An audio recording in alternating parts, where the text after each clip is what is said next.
என் பிள்ளைகளே, நீங்கள் பாவம் செய்யாதிருக்க வேண்டுமென இதை நான் உங்களுக்கு எழுதுகின்றேன். ஆயினும் ஒருவர் பாவம் செய்ய நேர்ந்தால் தந்தையிடம் பரிந்து பேசுபவர் ஒருவர் நமக்கு இருக்கின்றார். அவரே மாசற்ற இயேசு கிறிஸ்து. நம் பாவங்களுக்கு கழுவாய் அவரே.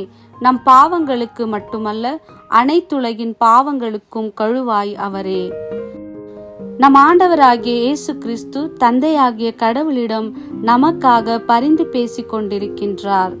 எசாயா அதிகாரம் 55 6 மற்றும் 7வது வசனத்தில், ஆண்டவரை காண்பதற்கு வாய்ப்புள்ள போதே அவரை தேடுங்கள், அவர் அண்மையில் இருக்கும் போதே அவரை நோக்கி மன்றாடுங்கள். கொடியவர் தம் வழிமுறையையும் தீயவர் தம் எண்ணங்களையும் விட்டு விடுவார்களாக.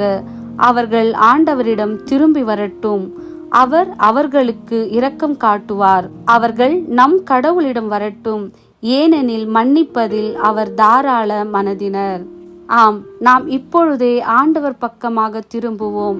ஆண்டவரை நோக்கி ஜெபிப்போம்.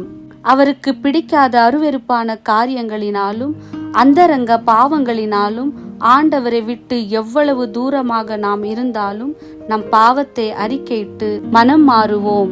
எபிரேயர் அதிகாரம் 8 12வது வசனத்தில் சொன்னது போல நம்முடைய தீய செயல்களை எல்லாம் ஆண்டவர் மன்னித்து விடுவார். நம் பாவங்களை அவர் நினைத்து பார்க்க மாட்டார். நம்மை தம்முடைய பிள்ளையாக ஏற்றுக்கொண்டு தம்முடைய எல்லா நன்மைகளாலும் நம்மை நிரப்புவார். நம்முடைய பாவங்களுக்கு மாத்திரமல்லாமல் அனைத்துலகின் பாவங்களுக்கும் ஆண்டவராகிய இயேசு கிறிஸ்துவே கழுவாயாக இருக்கின்றார்.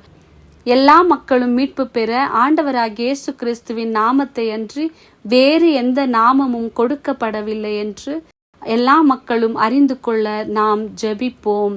எனக்காக ஜீவனை கொடுத்து இன்றும் எனக்காக பிதாவிடம் பரிந்து பேசிக் கொண்டிருக்கின்ற ஆண்டவராகிய இயேசு கிறிஸ்துவின் வார்த்தைக்கு கீழ்ப்படிந்து அவருடைய பிள்ளைகளாக வாழ்வோம்.